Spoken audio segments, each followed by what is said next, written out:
Hey shooters. So a few months ago I shared this meme. It was hilarious to me at the time, but now I'm on episode 7 of this video series and my gun still doesn't work. So I just want to apologize to anyone that I may have upset with this one, and let's talk about what's going on today.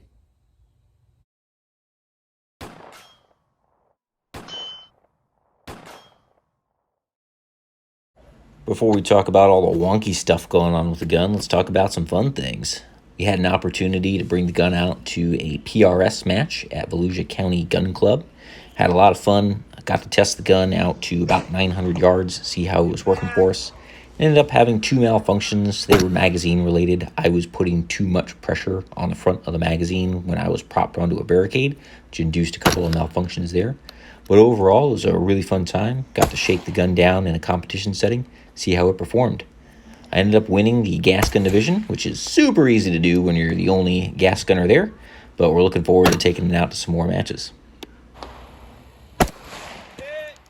Let's talk about the gun. One thing that's kind of been bugging me a little bit is ergonomics of the 6-arc magazine. Because it's got this weird curve here, what I found is that when I go to reach for it or grab from a pouch or from a pocket or something like that, my pinky doesn't really have anywhere to go to grab onto the magazine and seat it into the gun. You can kind of compare that to a 223 magazine where I am able to grab the magazine all the way. My pinky isn't falling out anywhere. If it's in a pouch or something like that, it's real easy to just get this guy out. Whereas with these curved 6-arc magazines haven't really been as ergonomically friendly as I would like. So instead what I've done is I've got some Ranger plates from Magpul, and they help me out a lot, actually. Now my pinky has a place to go. It's got a place to seat on the magazine. I feel like I have full purchase on there. When I take it out of the pouch, either on my vest or on my belt, now I have something to grab onto. You know, you've got a loop, or you've got this little finger position here that they have on the bottom of the Ranger plates. So these were a pretty darn nice addition. Plus, because the magazine is metal, you know, if you ever have to drop this guy on concrete or something like that, you've got this little rubber piece here that is landing on concrete rather than a sharp corner of the steel mag. And then finally, if we do like a little comparison on heights, you can see that it is almost exactly the same height as a 20-round PMag for my 5.56. And then if we've got an extension on there, I like to shoot with this one quite a bit. It's kind of the maximum size for being prone. You can see that it's actually a little bit shorter than the extension. So all in all, I kind of like this update, having Ranger plates on the bottom of my 6-arc magazines. So let's talk about what we changed on the gun since last time. I think I might not have been very honest with myself as far as the accuracy in the first couple of episodes that we had where I was shooting the 108 factory match. And I was getting roughly 1.5 minutes was kind of where my best group was. And I got some suggestions that maybe the Muzzle Device could have been contributing to some of those open groups. So what I started with was removing the MAMS, heartbreaker, I know, because this thing's so cool. And I did replace it with a different muzzle device that I had available. So this is the Dead Air muzzle brake. I do have a Sandman K for this, and I actually pulled it off another gun that I used it quite extensively with a can, so you can see it's pretty carboned up there. We did try out this gun with the Dead Air brake to see if there would be any difference. And I gotta be honest, I didn't really see much of a change from the 108s. We were still shooting roughly 1.5 minutes with this gun. So we'll show you that a little bit later when we get to the range. Second thing that we changed with this is not actually on the gun, but actually the ammo that we were using. As you know, I really feel that ammo is definitely one of the factors that contribute to your accuracy. I was previously using the 108 match because I figured, it's the match, you know, it's got to be the best. And this black is just blaster ammo. So I tried out these 105s just to see if there would be any difference.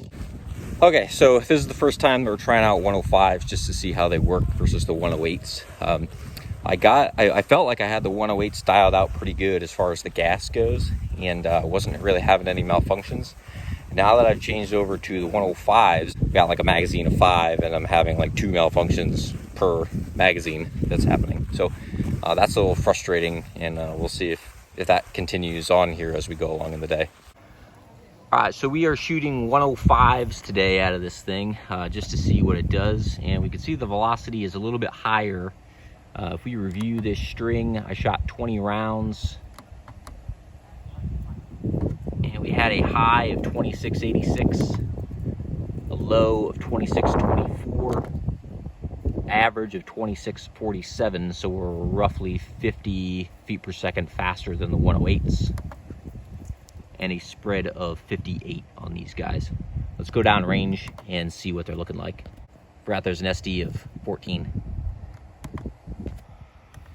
All right, so here's how the 105s are shooting.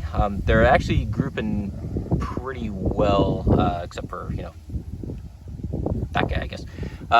So they're not too bad. They're actually looking better than the 108s. However, I did change out the muzzle device. I switched from the MAMs over to the dead air brake, and we're not totally sure if it's 105s or the brake that are changing that aspect of it. So I've got a couple more cards down here, and I'm gonna reshoot with 108s, and we'll see if the group gets any better.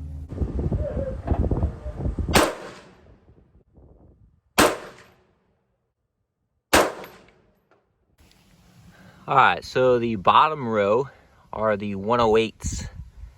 Did not have any malfunctions with 108s, had a ton of them with 105s. And you can see that the 108s are actually trending a little bit larger groups than the 105s were. However, reliability is a big deal. So if we want both accuracy and reliability, we're gonna have to do more work on the gas system. Now what we found at the range was that the 105s are shooting a little bit better out of this gun than the 108s are. We are getting about 1 minute from the 105s, still not super great. I would have liked to have a little bit better accuracy, but it is an improvement over the 108s, which are shooting a best group of around 1.5 minutes. So you can see there's a little bit of difference on the rounds themselves. These are the 105s here that we're looking at, and you can see that they are a boat tail hollow point. They have a little bit of a open tip there. And then also we're looking at the 108s, which of course have the ELDM tips on them. So again, you know, we would have expected that the 108 match would have provided a slightly better accuracy, but it looks like on this particular gun at least, that these 105s are shooting a little bit better out of it. So for next time, what we're gonna look at doing is changing out to an adjustable gas block. I have this Superlative Arms adjustable gas block here. We're gonna pull the fixed BCM gas block that's on there, and we're gonna change it out for an adjustable one. The reason that we're doing that is because I'm seeing so much issues with overgassing, and I noticed a significant difference between gas on the 108s and the 105s. And also, if I choose to run this guy suppressed, I wanna be able to manipulate the gas and get it tuned correctly. So I've kind of gotten to my wit's end with changing out springs and buffers. I think now for me it's going to be time to try that adjustable gas block and see where that gets us as far as tuning the gas system a little bit better. All right, so what's next for us? Well, we have the Tactical Games Sniper Challenge coming up in Montana in about a week. This gun is not going to be coming with me. It is not reliable enough, and I just don't trust it enough to bring it to a big competition like that. So I'm going to be working with my trusty Knights LPR for that event, and I'm really excited because I super love that gun. This one here needs a little bit more work before it's competition ready. The next things that we're going to try, as I mentioned, are going to be the adjustable gas block. That's going to go on. We'll take the opportunity there to check the gas tube. We have roughly 350 rounds, maybe 400 rounds through the gun so far. So it'll be a good opportunity to see what's happening in the gas tube. Is it getting clogged? You know, is there carbon buildup? We can take a look at that as we go through the replacement of the gas block.